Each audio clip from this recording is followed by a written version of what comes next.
네, 중소기업 벤처기업부 장관 후보자로 박성진 포항공대 교수가 내정이 되면서 문재인 정부 1기 내각의 구성 완료가 됐습니다. 그런데 어찌된 것인지 장관급의 관료 출신이 크게 줄었는데요. 그래서 내각의 관료 패싱 현상이 현실화된 거 아니냐 이런 시각도 있습니다. 자세한 얘기 세종시의 아주경제 백운득 기자에게 물어보겠습니다. 네, 백 기자. 네, 안녕하세요. 네, 관가 분위기 어떻습니까? 네, 말씀하신 대로 문재인 정부 1기 내각의 인선이 마무리됐습니다. 예. 박성진 중소벤처기업부 장관 후보자가 청문회 중이지만 선임은 시간 문제입니다. 새 정부 1기 내각을 들여다보면 청와대 고위급을 제외한 장관급은 모두 28명인데요. 이 가운데 교수 등 학자 출신 9명이 관가에 입성했습니다. 예. 전체 비중만 놓고 봐도 학계의 힘이 막강할 수밖에 없는 구조이죠. 정치인 출신도 6명이나 됩니다.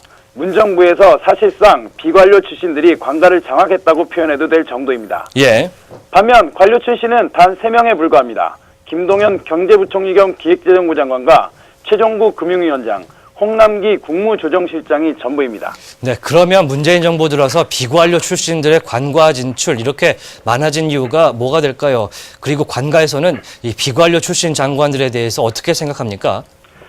문재인 대통령이 지난 8년간 적폐를 청산하겠다고 공언한 배경에는 예. 공무원 개혁도 포함되어 있습니다. 공무원들의 수직적 분위기와 소위 얘기하는 관피아를 뿌리 뽑겠다는 것이죠. 이로 인해 상대적으로 관료 출신 장관들이 눈에 띄게 줄었다는 시각입니다. 예. 이렇다 보니 관가 내부에서는 불만이 쌓이고 있습니다. 무엇보다 승진 코스가 막혔기 때문이죠. 또 비관료 출신들의 이론적 사고방식에도 적응에 애를 먹고 있습니다. 그동안 추진했던 정책 자체를 송두리째 갈아엎으려는 움직임도 감지되고 있어 중앙부처 공무원들 사기에는 땅에 떨어졌습니다. 네, 이런 관료 패싱으로 인한 정책적인 문제점은 좀 없습니까? 오히려 비관료 출신들이 들어오면 아이디어가 굉장히 다양해질 것 같은데 어떻습니까? 물론 그렇게 보는 시각도 존재합니다. 예. 다만 비관료 출신 장관들은 정무적 감각이나 관각 특유의 조직 문화를 이해하려고 하지 않는다는 부분이 걸림돌입니다. 공직사회에 녹아들지 않고 개혁만 부르짖기 때문입니다. 관료 패싱이 심화되면 정책적 목소리도 내기 힘듭니다. 예를 들어 이달 초에 발표된 세법 개정안에서 제시된 법인세와 소득세 명목세율 인상이 대표적 관료 패싱 사례로 꼽힙니다. 예.